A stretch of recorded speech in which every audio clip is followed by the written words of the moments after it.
Understood. And welcome to the UPR Elimination Chamber Prediction Show. I am your host, the Z Aside, and I am joined by Executive Consultant, and we are going to be talking about what is going to have everybody super tired, super angry, super upset, rub somebody the wrong way and the right way. Elimination Chamber at 5 a.m. this Saturday. EC, how are you doing, guy? Doing quite well, man. I'm excited. Elimination Chamber is actually one of my favorite pay-per-views, and it just sort of solidifies that we are on the road to WrestleMania. So as it starts, we have a five card show If you so count far this, right now. Which is okay. I mean, chamber matches generally go about 40 minutes to an hour. So I don't know why everybody's getting so upset about what's on the card. I think it's a pretty stacked card with us having, two matches that go on for at least 45 minutes to an hour. You didn't complain as much during the Royal Rumble. Why would you do it now? But to start things off, I would expect that this would start things off. We'll probably be in the middle. This will probably be in the middle. But I'm gonna start it here. We're gonna start with an Elimination Chamber match, most likely the women's. Okay, well, you know what? Let's go there. Let's go. We'll start with the women's. We'll predict the show rundown. So the women's, I'm about to call it the Royal Rumble. The women's Elimination Chamber match. And the winner receives a World Championship match at WrestleMania. Participants are Naomi, Liv Morgan, Bianca, Bel-Air, Becky Lynch, Tiffany Stratton, and a returning Raquel Rodriguez. Roll that R. Hard R. On paper, this looks like a really good chamber match. However, the way that the storylines have been going super heavily, leaning in Becky Lynch's favor, I don't think it's a surprise if Becky Lynch wins. And now the rumors swirling that it's in which we thought immediately when you and Mike did the Royal Rumble review show that it would be Bianca and Tiffany Stratton at a Mania. However, you are definitely going to start Tiffany Stratton off in a bad position by the female Miss WrestleMania who's undefeated. And I would think that her streak would be. I would think that her streak would still stay intact. So this would be a terrible showing if this is what they're planning to do with Bianca and Tiffany. But my personal storyline wise, my personal want for this would be Liv Morgan because she has the most meat and potatoes of a story with Rhea Ripley. However, it's just not a believable Mania match. It needs to be on like WrestleMania Backlash or something or whatever. So she's out of the picture. Naomi coming back doesn't really make sense to go on a Mania right now because the story just isn't strong enough with at that point in time it's going to be like a little bit over 35 days for Mania. So I still don't think they can build a strong story with Naomi. Bianca's definitely already intertwined with Tiffany, so that makes sense for them if they're going to have that. So really, and Raquel's just coming back, getting her feet into things, and she's kind of in that same boat of Naomi. It wouldn't make too much sense to put her there. So it really looks like all signs point to Becky. What are your thoughts on this women's chamber match? I think this is going to be one of the most predictable PLEs you can think of. I know they're trying to act like you're going to see some swerves. And just because it's going to be some swerves, expect the unexpected. But I always go from a promoter standpoint because that's what I would love to do if I was in the bit. Well, I mean, I do things, but if I could, the promoter standpoint, Becky and Rhea Ripley is your match. I'm sorry. That's your match. Yeah. That's also the match they've freaking been promoting since before they announced the freaking Elimination Chamber. And what's up, Jeff? So it has to be Becky. Would I love to see someone? Well, no. You know what? Because I really do want to see Becky and Rhea. I really am invested into that match. But would be upset to see Tiffany Stratton in the WrestleMania match? No, but she has Bianca Belair. I damn sure won't be upset to see Bianca in there, even though I wanted to see Bianca and Rhea. You know, I wanted that that's a last next year year thing. for this year, and I can see they're purposely trying to keep them away from each other. But you know, and Naomi's come back, and I think she deserves a big match. You know, I think this WrestleMania, typically you usually have 3 WrestleMania matches for the women. You have the Raw Women's Championship or Women's World Championship. You have the WWE Women's Championship or the SmackDown Championship, whatever you want to say. And then you have like the tag team titles when everybody's going after the tag team. They just make all these tag teams together. This will be one of the WrestleMania that has the most women's matches to date, because I think you're also going to see regular one-on-one women matches. We talked about Tiffany and Bianca. I don't see Naomi, Liv, and Raquel not having. Let me put it this way: I don't see Naomi and Liv not having a WrestleMania match, and that's what this is about at this time. Becky's my pick. I'm just giving you some more sizzle with the steak because I really want to see these women get some WrestleMania matches going. But yeah, without a doubt, Becky is my pick to face Rhea Ripley at WrestleMania. That's pretty interesting, and I'm glad that you went there because I wanted to go here next. If those women are on that card, where does it leave a predictable losing Nia Jax on Mania? Does she even make the Mania card? Exactly my point. And we talked about this. Shout out to Steven, my partner in, well, first of all, I want to do it here, but my partner in UPR Shorts, because Braun Breaker, here where I'm going with this. Braun Breaker joined the SmackDown roster when I was sure he went to the Raw roster. The reason I was sure he was going to the Raw roster because I thought it made the most sense, because I thought Jade Cargill was going to SmackDown. But now that Braun's on SmackDown, I see Jade going to Raw. Why? So she can continue her spot with Nia Jax in the Royal Rumble. Nia, Bianca at WrestleMania. That's where they're going with that. You said Nia and Bianca?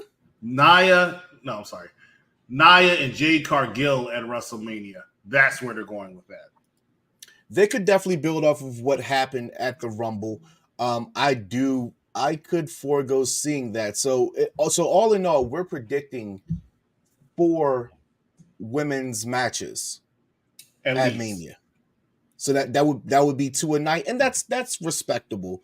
I think that's a pretty good assumption. I think that this probably will be, even with the chamber matches. And I've had my prediction, and I said it in the comments on the Mike Knox show. If Nia loses, in which she probably will, I predict that the women's chamber match closes the night. Nia will F-ish up if she loses to Rhea. She will. I predict, because what we saw on Monday, how she just decimated all of those women easily, and I just think that that's what they're setting up for, is to show that Nia really can F-ish up, and she probably will. If she loses to Rhea, she could possibly go in there and take somebody's spot. But then that would set it up. But I'm probably doing a little too much fantasy booking at that point. But I do have a strong feeling that if she loses that match, she will definitely, or probably more than likely, enter the chamber at some capacity and do something there. But Jeffrey, you are right. This is the most dominant Nia has been in her career. It's the most enjoyable. It's the most believable that she's been. And for some reason, hardcore fans are not a fan of it, and I don't understand why. Because they're hammer-eaters. I don't even want to talk about it. But Nia Jackson is doing phenomenal work. Not only was she my pick to win the Royal Rumble, what she lost, I understand, but she looked great doing it. You have to understand. Put the picture back up of the Women's Elimination Chamber match, right? Because I'm going to touch on something that you so intelligently said earlier. On Monday Night Raw, she went in there and destroyed all 6 of these women. These are not average women. These are not your Shotzi Blackhearts. You know what I'm saying? Like this is Naomi, Becky Lynch, and Bianca and Raquel Gonzalez. You know, I give all the respect in the world to Tiffany Stratton and even Liv Morgan. But when you think about it, look at these 6 women. And she went in there, I don't even know they put up a fight. You know what I'm saying? It's not like they all had a match or anything before. They just hit each other for like 10 seconds or 20 seconds. And I came out there and destroyed all 6 of them. Not to mention the fact, look at the two women in the middle. Forget everybody else. With all due respect to everybody, but look at the two women in the middle. Yeah. Becky Lynch and Bianca Belair. They're two of the biggest superstars in wrestling, male or female. They are two of the biggest stars in wrestling. Shout out to Dan. I repeat myself, but they are. You know what I'm saying? She definitely made them look small. Exactly. Wow, Nia. I said it before. I'll say it again. I would not be upset if she does find herself in one of those WrestleMania main events for fighting for a women's championship. It wouldn't bother me. I thought it should have been her and Bianca anyway. When Charlotte got injured, I was very adamant about saying that. I think, hate me if you want, which I never care, but hate me if you want. I think Nia and Bianca is a bigger WrestleMania match to me than Bayley and Io. Once again, shout out to Bad Guy Jack. He and I were on the phone forever last night. I disagree because I just think that the underrated thing in Bayley is the long-term storytelling. Stretch the show out because we're almost half done. So stretch the show out. Go ahead, tell me what you got, Dice. She's got the most emotionally charged story. If not one of the most emotionally charged stories of Mania, period. Right? Like the way that she came back SummerSlam and reintroducing and aligning herself with Io Sky and Dakota Kai. Right? And it took a while for that damage control thing to get the wheels in motion to make it a respectable faction. Almost just like the Judgment Day, right? Like it took a long time for them to get, and the more and more that we got to see them, she made Io look believable on the main roster. She helped them feel like a threat, and she made it feel like they literally could take over the women's division, and all she needed to do was be the final piece and get the belt on the other side, and was even calling herself the mommy killer or whatever she called herself. And so I think Bayley, right? Match, I think that match. Who's your champion? It's Io. The problem. But you sat here and talked about Bayley the whole time. I'm saying that from the emotional standpoint of the challenger, it has just as much storyline as anything else that's predicted to be on the Mania card. However, it's not getting that respect. It doesn't need a championship for it. It doesn't, but it's the that championship's an afterthought. So Bad Guy Jack and I were talking about like, hey, you got the WWE Women's Championship, and you have the WWE Women's World Championship, which is the more prestigious title right now. Neither, because neither one of them has formidable opponents, honestly. But it's Rhea's reign is like Io has formidable opponents. Rhea does not. This is her biggest challenge she's had, in my opinion, since she was outside of maybe Raquel Rodriguez. And this is her biggest challenge. Raquel just got brought up, so it really didn't matter. No, she was in there for a little while. It wasn't just when she got brought up. This is when she started getting a little bit of people. You know what I'm saying? Her reaction on Raw was honestly, outside of like a Texas, was her biggest reaction she ever received. That's why she looked so overwhelmed. Normally she gets a mediocre, we like her, but she ain't special, right? Scott, what's going on? Listen, I'm mad at you because I saw you went out for beers and burgers, and I'm mad. I think it's because I'm black, though, but it's all right. We'll talk about it later. Speaking of black, the black stain that's the WWE Women's Championship ever since Io Sky won it. And I want to go ahead and prove what I'm saying. All right? Dice, humor me. I'm gonna pull my Big Daddy Cool. Name your top 5 Io Sky WWE Women's Championship defenses. I don't need none. I can't. She never even. My point, but she's had it for 200 freaking days, my man. 200 days. I gotta Google this real quick. Yeah, go ahead, Google. Go ahead, Google. Let's stretch the show out some more. I appreciate that. I got time to kill. Go ahead. That's what I'm talking about. Yes, the story is there. And I've always thought they were going to wrestle at WrestleMania, but they don't need to wrestle for that title. That title is not elevating Io. Io's not elevating the championship. Okay, so she had a match with Charlotte. So going back to May, she had a match with Mia Yim. She beat Bianca for it, right? She faced off against Zelina Vega in August. Then in September, she defeated Asuka. October. What's this? I don't even know how they do these dates. Yeah, I'm guessing it's October. October, she defeated Asuka and Flair. And how great were these matches? And then defeated Charlotte Flair 1-on-1. Then defeated Bianca 1-on-1, and then recently defeated Michin one-on-one. The longest of those matches was the match that she had against Asuka, which went 19 minutes and 31 seconds. Great match. Great match. So great you didn't remember it. See, that's my point. It doesn't need it. It doesn't need it.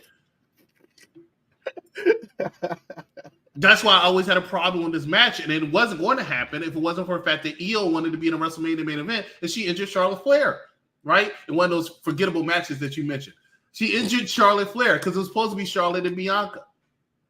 That was your match. So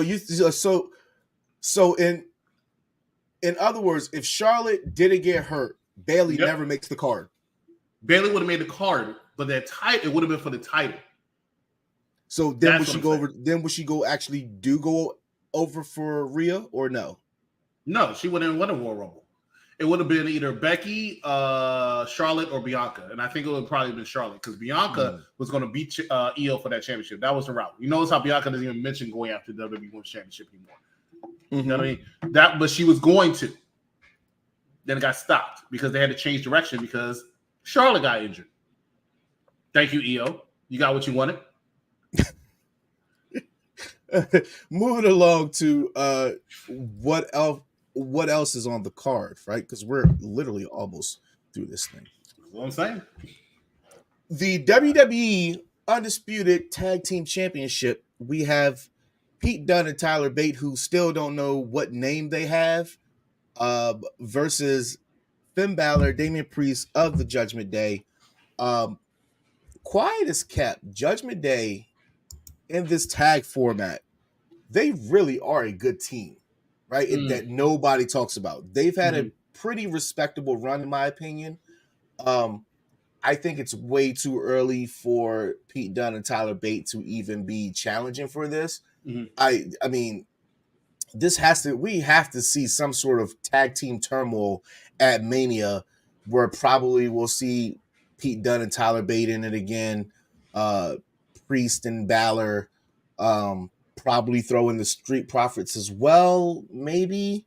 And then Academy Alpha or the Creed brothers, but the Creed brothers haven't been on TV a lot lately. But I would expect that if whatever outcome of this match is, but I definitely think that the outcome is still going to be Judgment Day, still your winners. However, actually, throw Creed brothers out, put Awesome Truth in there. That's your Mania match. It's no way that I don't think that if travel's permitted, that R-Truth will not cause something to go wrong with them. That's how the Judgment Day implodes, and which is weird because I've had this notion in my head that the Judgment Day will implode from within, but it's kind of from within because Truth was let in there, but he's now on the outside, but he's still trying to get back in, but he's also causing trouble for all of them. So I think that's the way that they implode and they start to separate, and things will fall apart for the whole group one by one. It's all going to be because of R-Truth.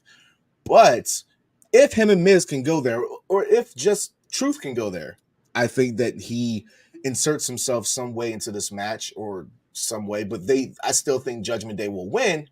But Tyler Bate and Pete Dunne will have a strong showing that will give them enough to kind of push forward for Mania. But this match literally it has nothing to do with the challengers, all about the champions and their story. Your thoughts on this match? I'll tell you my first thoughts. My first initial thoughts is that was cute how you try to make the Judgment Day seem like a good tag team. And they're not, right? I think they're adequate. I think they're entertaining. I think they know how to put on a match. Don't get me wrong. I definitely agree with you. But I'll ask you this again, Dice. Name your top 4 tag teams in WWE right now. Since it's Raw and SmackDown Tag Team Championship, name them all in all of WWE. Raw and SmackDown. Go ahead. Street Profits.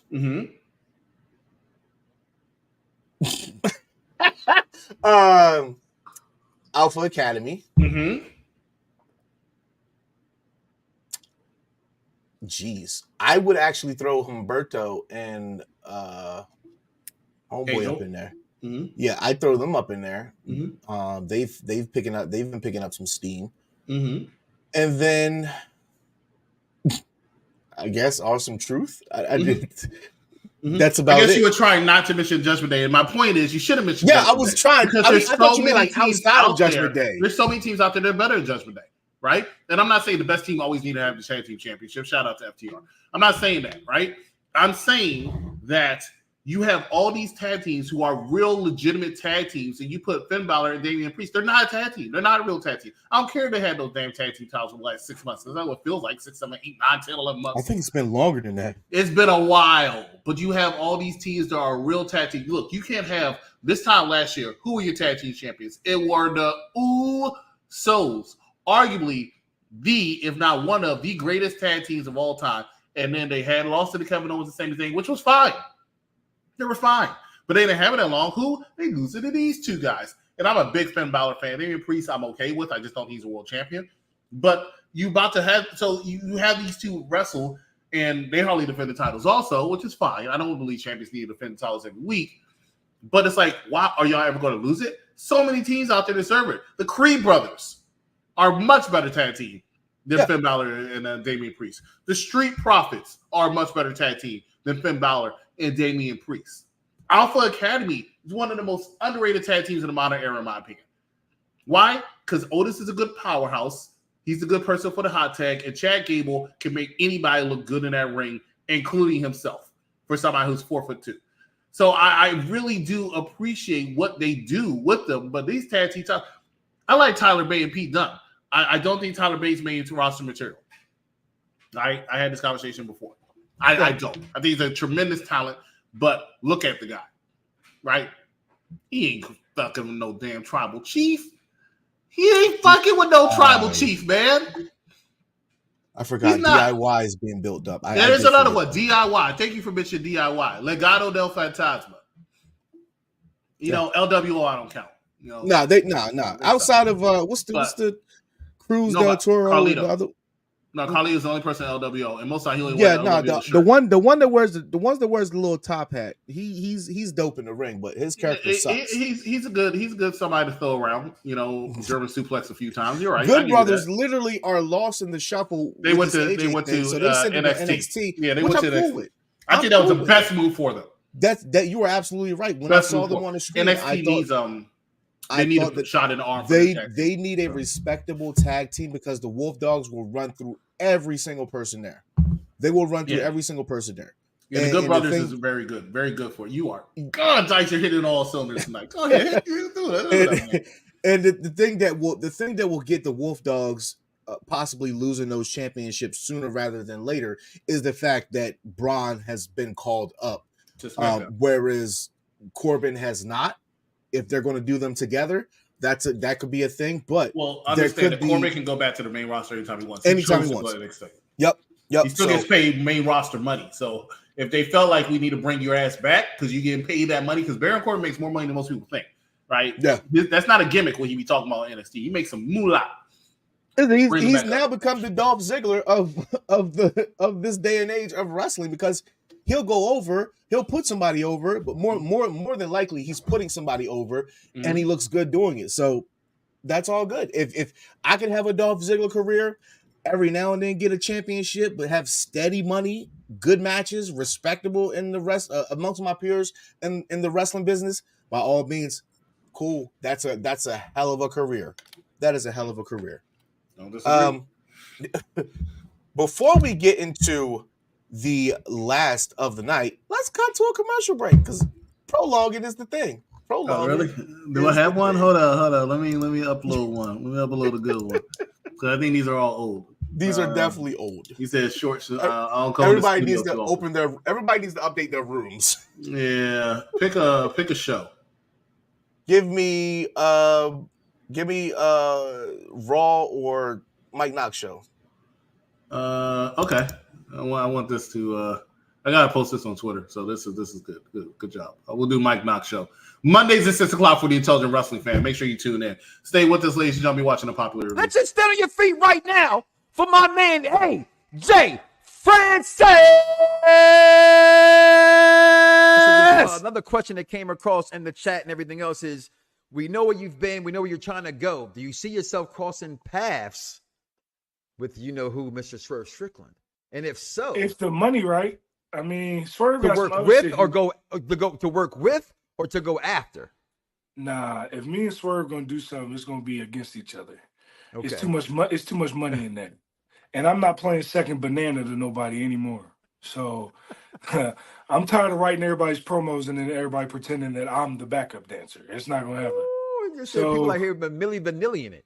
Yeah, so like I'm not finna. We did the hit row song. I wrote the song. We recorded it in my house. I engineered it. My producer made the beat. I mastered the song. We did all that in my house. I'm the act.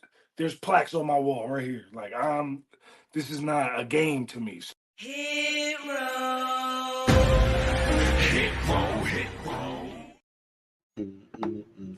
Listen, I was backstage for that interview that Mike was doing with AJ Francis, and shout out to AJ Francis because he did give us a nice little rub on the Twitter machine. Who's hotter? I will say that it definitely seemed like there's some Swerve animosity there. I asked Mike twice in the backstage, like, "Hey, ask him this about Swerve." But when he asked him, like, you could tell, like, the way he gave a shout out to B-Fab and Ashanti, like, who's caring about them? They're not the stars. Everybody knows who's the star. I care about them. No, you don't. Yes, I do. B-Fab is attractive, and Ashanti the Adonis works out of my gym. Oh, cool. So you on the Charmaine tip. A friend of my friend is my friend. So no, I didn't say we're my friend. I didn't say we're friends. I didn't say that. I see. Hi, Charmaine. Speaking of devil, I see B-Fab at the club I work at, honestly, and I see the which guy works in my gym. But I live in Ashanti and Cedric have this odd. Oh yeah, they do, right? I don't understand, why does WWE think that we need odd couples all the time for tag teams? I don't understand it. And I thought they were going to do something with Asante. It's nothing big, but I thought they were going to do something because he sat in the office of Nick Aldis, right? Yeah, that was it. He was like, I got something for you. I have another black guy over here that's not doing anything. That's what he said. I was like, okay. That's exactly. And not only did he say, I got another black guy over here that's not doing anything. He said, we're going to talk about you. We're going to make y'all a tag team. Here, take a picture. We're going to post it. Not on the show. Anybody who only watches the show is never going to know y'all a tag team. But anybody who looks at us on Instagram is going to see y'all a tag team. Yeah, they gave like a whole 6-minute vignette. With no matches. What is this going on? They'll be losing the AOP in no time. Going into the final match of the card for Elimination Chamber, looks like a banger. Banger after banger after banger. The men's Elimination Chamber match. You got Kevin Owens, who's an 86 on 2K Wrestling. I don't understand why you have him in the main event if he's an 86, but hey, I digress. And LA Knight, Drew McIntyre, Randy Orton, Bobby Lashley, and Logan Paul. Who doesn't know? This is literally mirroring the women's match because all storylines point to Drew McIntyre. They've pointed to Drew McIntyre ever since the night after Rumble. Even with Cody winning, they still pointed to Drew McIntyre just based off of his promo to Punk and Seth Rollins. I don't see anybody else. Selfishly, I would want Randy Orton to go in or Bobby Lashley. Those are the guys that I tune in to watch SmackDown every week.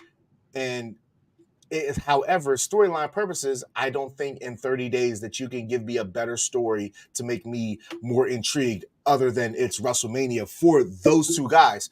However, on the Drew side of things, Drew is super savage right now. He is tapped into Savage mode, Super Saiyan Savage mode. That's what he's in, Super Saiyan Savage mode. And there's nobody better than him on the microphone right now as a challenger. And I think that it makes perfect sense. And if Seth is going to go down, it's okay. Just like he told him in a promo, it's all right. I got it from here. You've done great.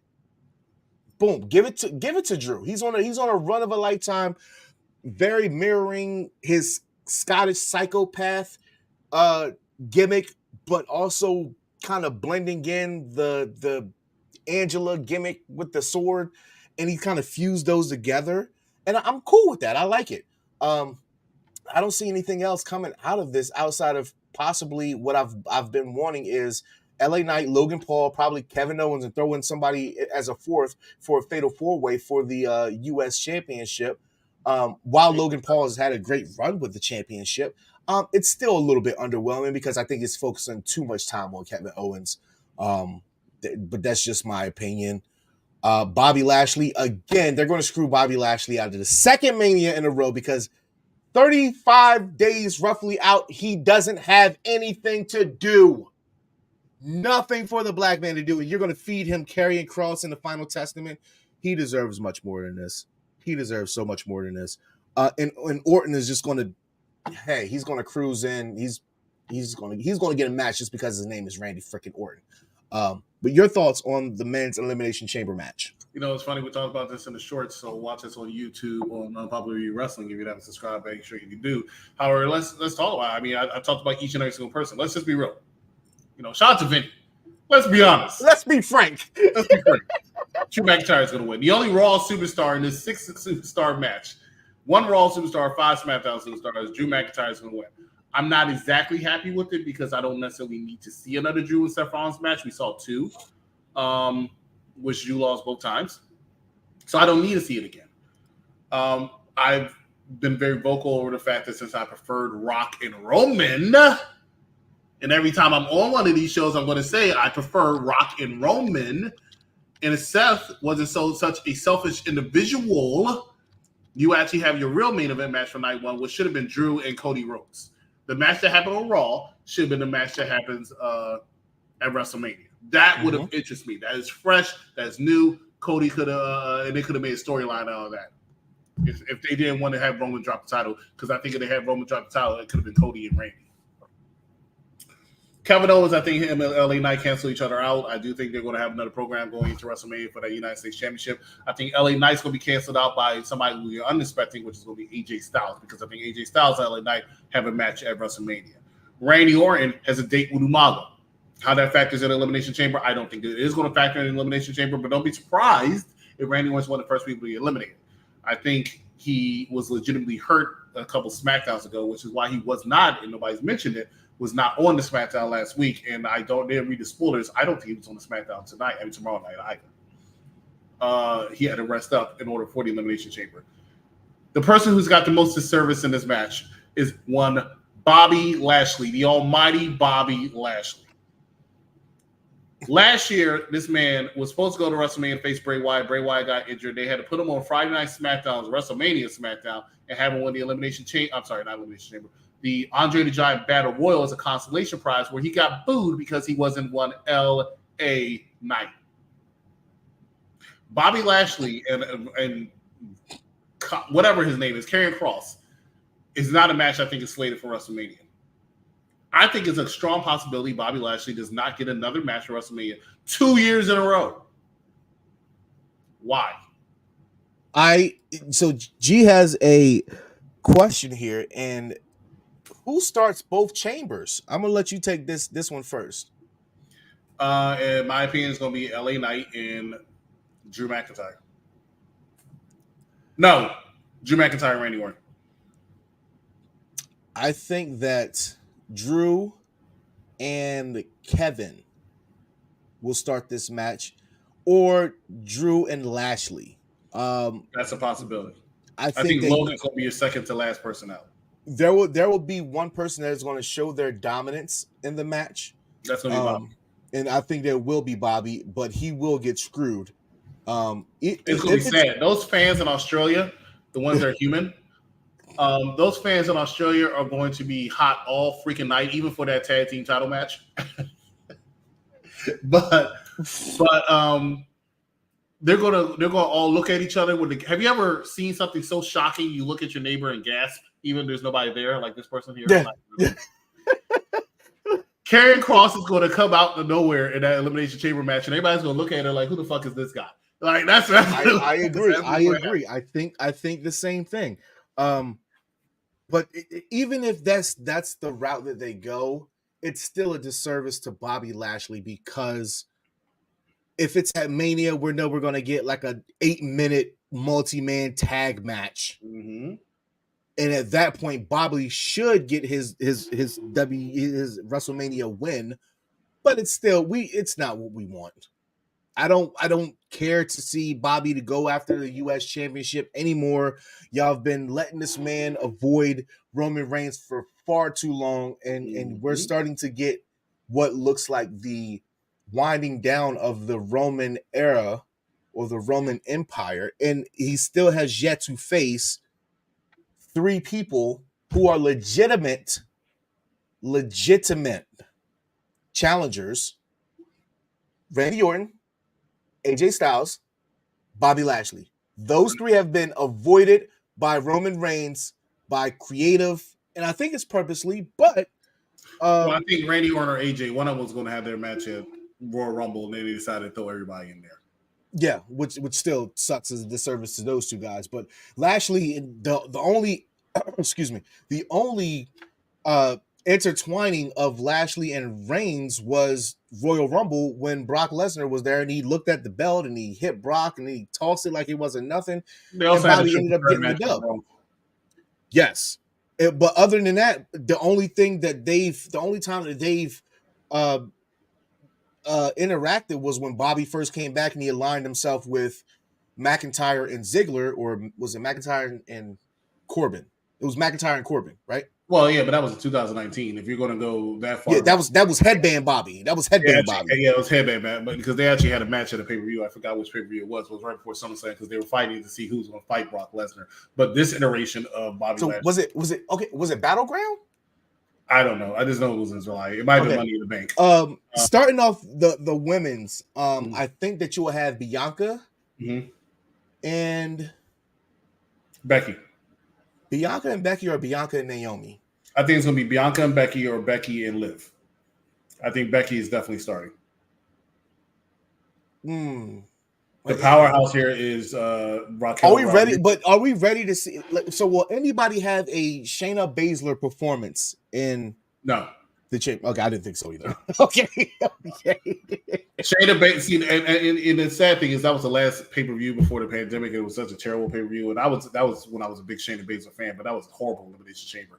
But I knew it was because the only person in there that was on Shayna's level was Asuka. Everybody else wasn't even on her level, so you knew she was going to dominate everybody. And then the fact she should not have dominated Asuka. I don't care if she was going to be the 3rd person they wanted to go in there and challenge Becky.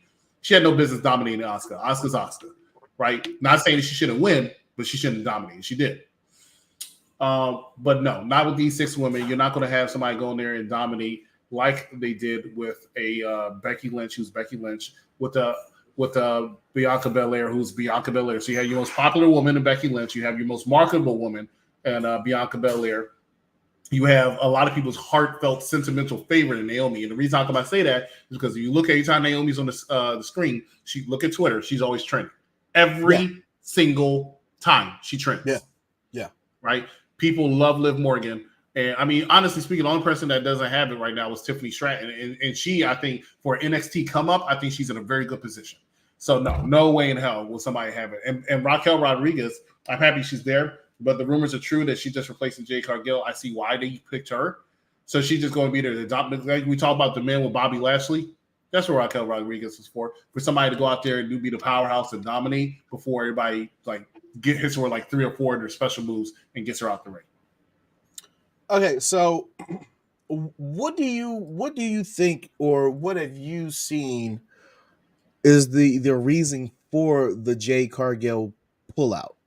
So I was about to tell a dirty joke, but the reason why I think you would never pull out a Jade Cargill. Yeah, it was something like that. Yep. The reason why is because this will technically be her first match. She's not winning. Her first match, she doesn't need to take an L. I don't care how strong she looks. She doesn't need to take an L. She needs to take a W. I think that she still could have been in that match and not have to be a winner, right? I think that too many people get obsessed with a win-loss on somebody's debut. You can lose your debut and still have a strong showing. She didn't win the Rumble. That's the first time we've seen her in WWE in a WWE ring. and she still had a strong showing. She was one of the top 3 talks of the whole week of professional wrestling.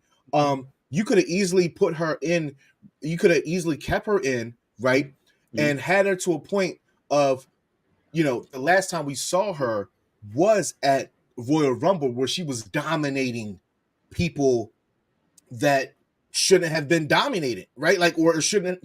She was impressive looking, versus Nia. She looked a mirror image of Bianca Belair, right? And to have that, I would keep Jade in there and have her just run roughshod over these women, not pin them, but run roughshod over them to the point where they need to work together to get her out of there. If you do something in that sense, I think you still keep Jade strong as she's been since the Rumble. She was still strong. It doesn't hurt her with a win-loss. It's her first match, so I can see what you're saying because you can easily build her back up. But realistically speaking, what the angle they're doing with Jade Cargill for her to take a pin, that's the difference between the Royal Rumble.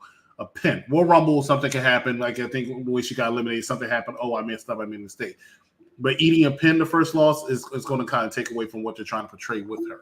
But you're taking a pin in one of the most brutal matches of WWE, one of the most longing. It still is a pin. A pin is a pin. Okay. Like Liv Morgan says, I was the last person to pin Rhea Ripley. Jey Uso says, I was Baron Corbin said I was the last person to pin Baron Corbin. Liv Morgan says, I'm not Liv Morgan. Jey Uso can say, I was the one that pinned Roman Reigns, even though it was a tag team match.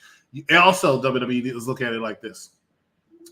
I'm a fucked up individual. I'm sorry. I admit it. Take Raquel out and then put Jade Cargill in. What do you see?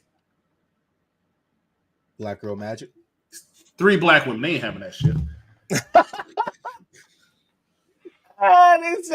It said Black History Month is closing out, but y'all black people won't.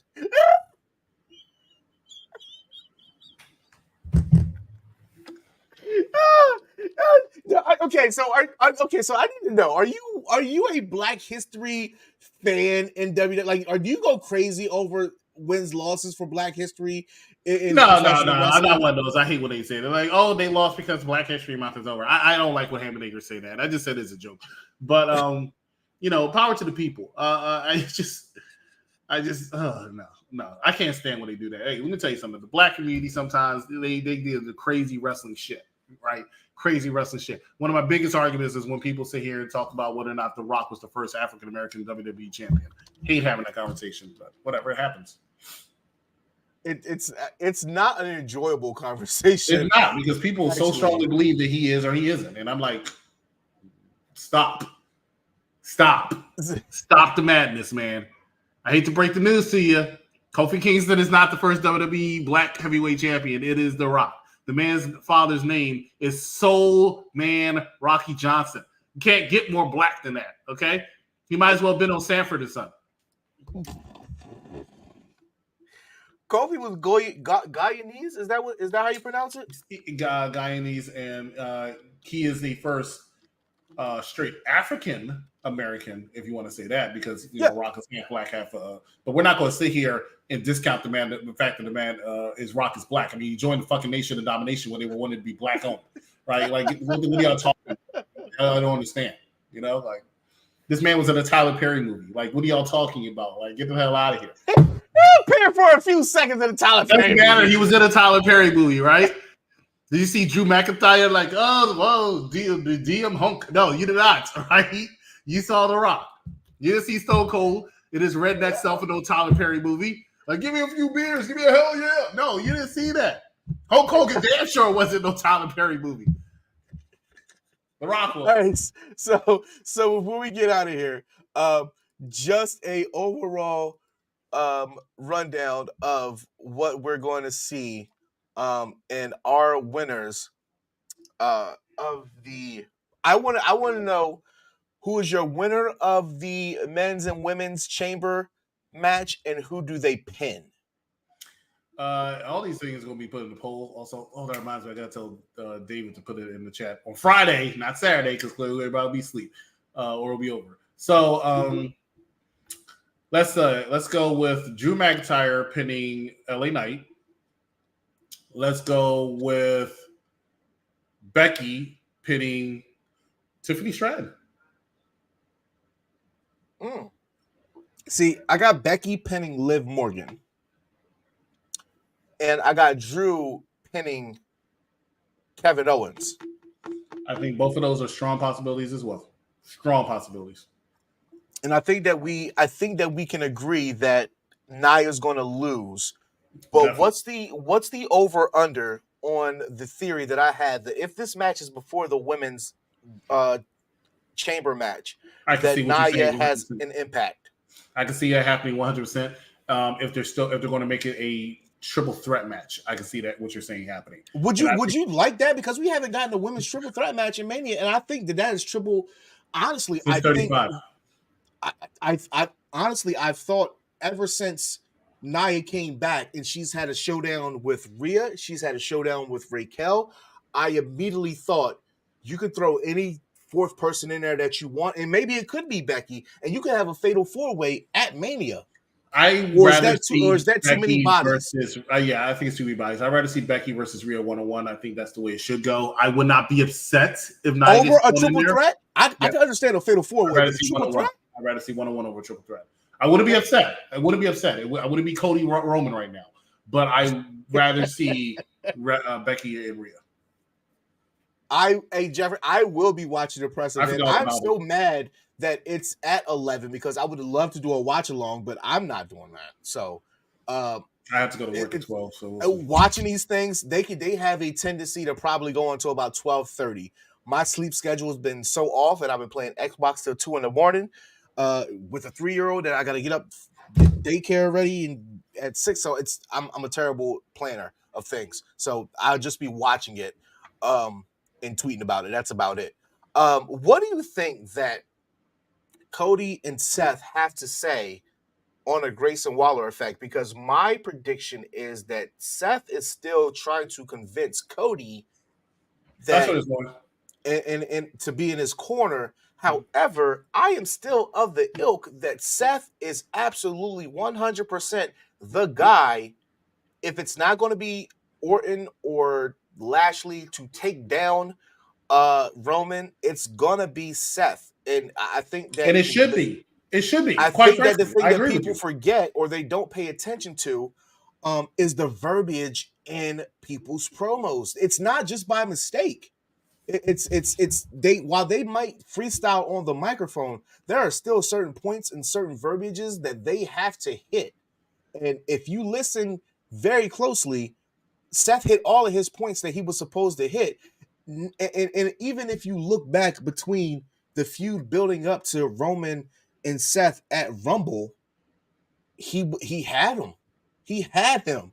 And Reigns, the beautiful thing about Reigns' character since he's become the tribal chief is you got to watch his mannerisms in his eyes and his facial expressions, right? It's he tells more with his mannerisms in his face and his eyes than he does in the ring.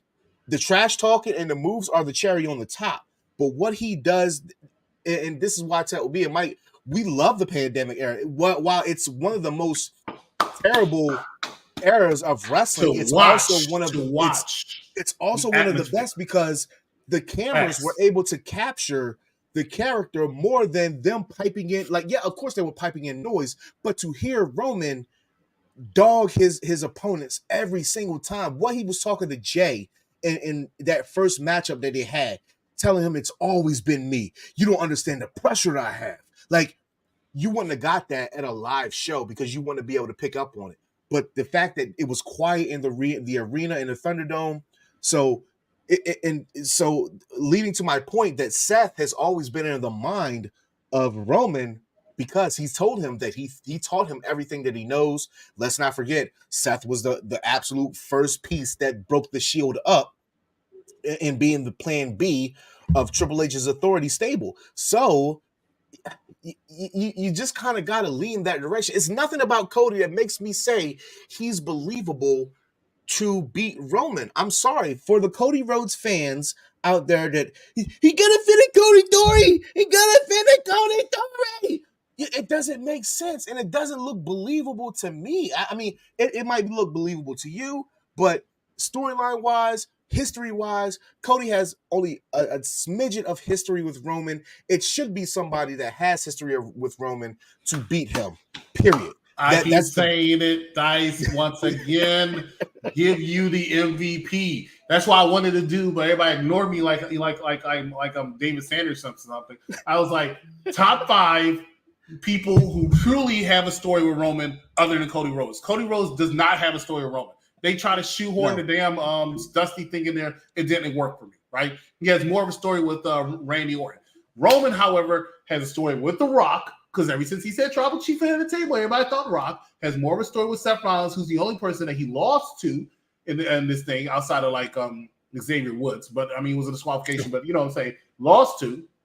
He has more of a story with Jey Uso, and he has more of a story with freaking Sami Zayn. You know, everybody, Cody's like, oh, you cheated. Well, let me get my microphone. This microphone. He came out there, right? This is why I'm so fucking mad. And then I gotta go because I gotta go to my shoot job.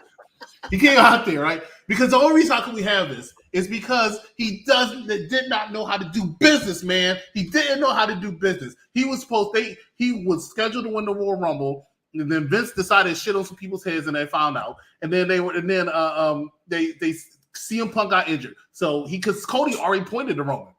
Right? They were fine with that. They were already fine with that. They were going to do Rock and Roll probably next year or something like that, or SummerSlam or something. But Monday morning, they called this man up. I don't know. I don't have this information. I'm just telling you what I believe, okay? That's why I'll take the glasses off, so you know I'm not a character. Actually, no, I am a character. So the bottom line, so they called him up and they said, you know what, we're going to go a different direction. So Seth just came out there all of a sudden on Raw and said, hey, you should pick me, right? I thought he already picked. Okay, I guess he did pick. Then he goes out there on Rock. He goes out there on SmackDown. He puts over the Rock. Rock comes out, and after he talks to the Roman, he's like, you know, you cheated me. I had you beat. Okay, LA Knight, Jey Uso. Like, how many people have had this man? As Barbara, she goes on a freaking rant about all the time. She got numbers for you and everything like that. Sami Zayn was in the fucking bloodline for 6 months. 6 fucking months, right? And he got beat up in front of his family. He and his character of Kevin Owens. Kevin Owens is on the damn ropes like he was Jesus Christ. I understand this. Like, he has more of a story with these people. So then Rock comes out, right? And this is what he does. Does this? He hugs the Rock. He's smiling, and he looks all sad. But the people in Birmingham, Alabama, were happy as fuck to see Rock out. Nobody gave a fuck about Cody leaving the ring looking all sad. But the people at home, because they're on Twitter, they're watching at home, and they can see the camera zoomed in Cody's little sad-ass, bitch-ass face, right?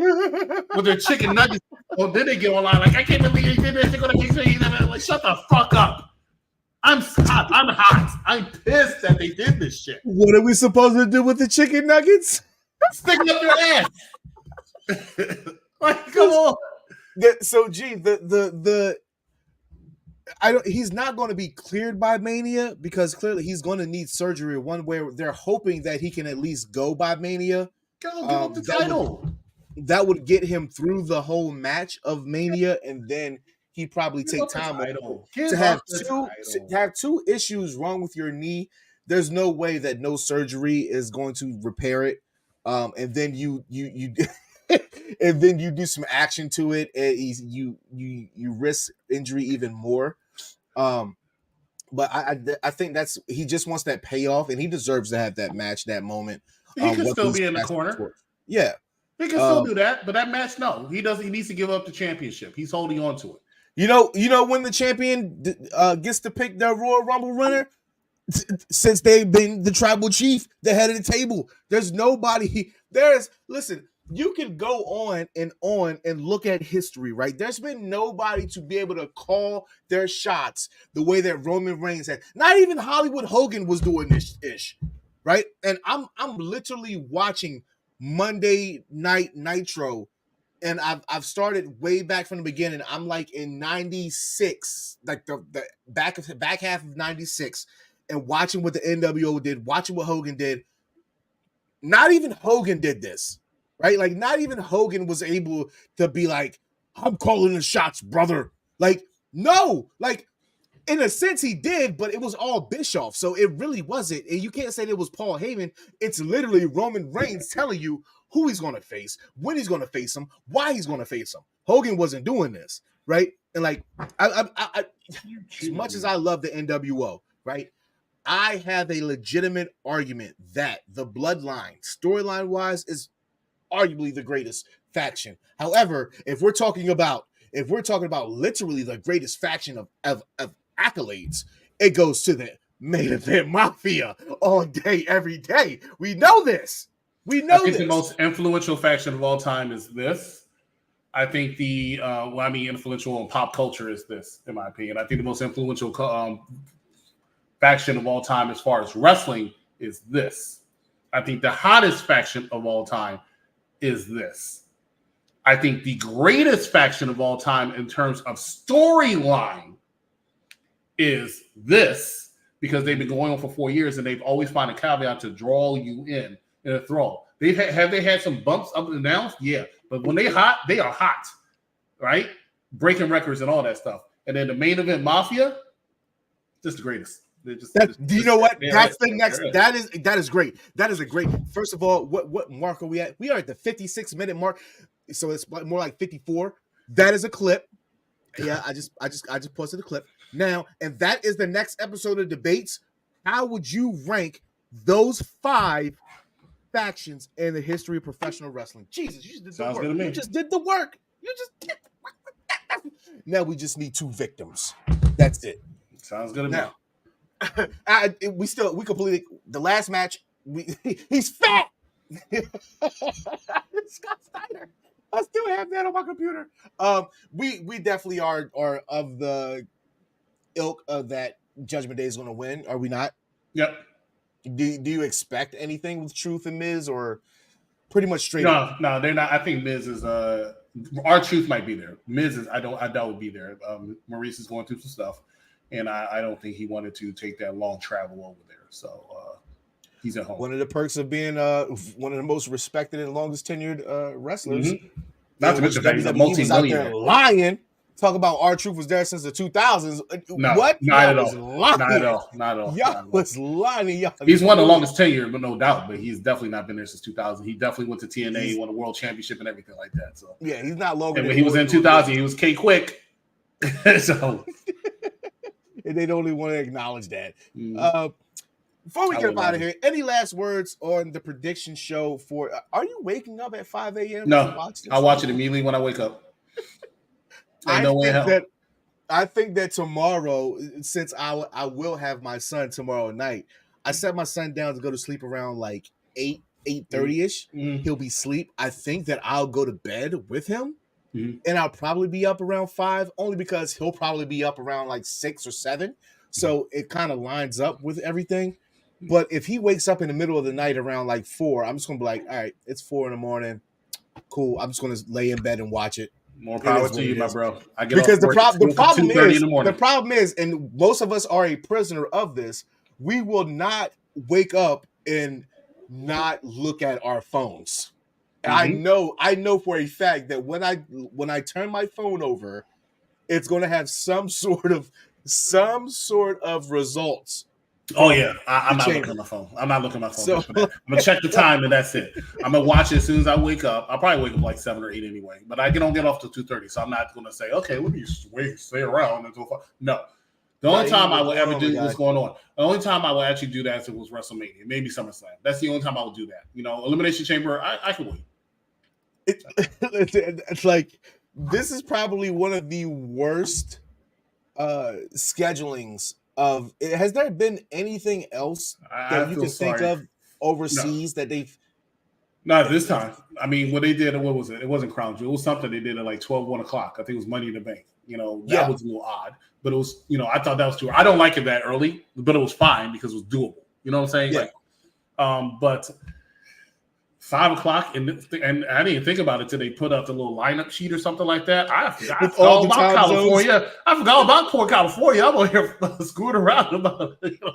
Like, oh my God, 5 o'clock. They got like these motherfuckers. 2 o'clock. Whoever got the 10 a.m. I think it was England. Mm-hmm. If they got the 10 a.m., super jealous, right? Because they have the equivalent of what Californians have when they can wake up and watch football in the morning. And like we get up in the morning, we can go do some errands, put in some football bets, maybe get some food ready. I like that better.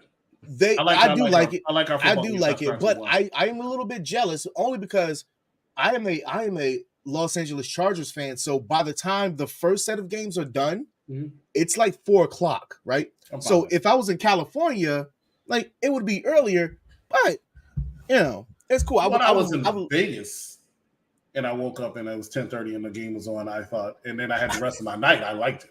You know what I'm saying? I was like, I don't have to worry about football. I could go swim. I could go party. I got my whole freaking day. Anyway, I gotta get out of here. I got the shoot job. All right, everybody, that is our night for the executive consultant. I am Zia Solid. We don't have a SmackDown show. No SmackDown, but we are having a review show. We do have Collision. We have a review show, and we have Collision. Mm-hmm. We have Collision Saturday night, immediately after Collision, and then on Sunday, you can catch the. That's the review show. That's the review show. Yeah. You can catch the post show of the Elimination Chamber. It is hosted by Mike Knox along with myself and the executive consultant. Yep. And then you already know. Back to Monday, Mike Knox show starting us off. So that's pretty much it, y'all. We are out of here. Y'all have a good night. See ya.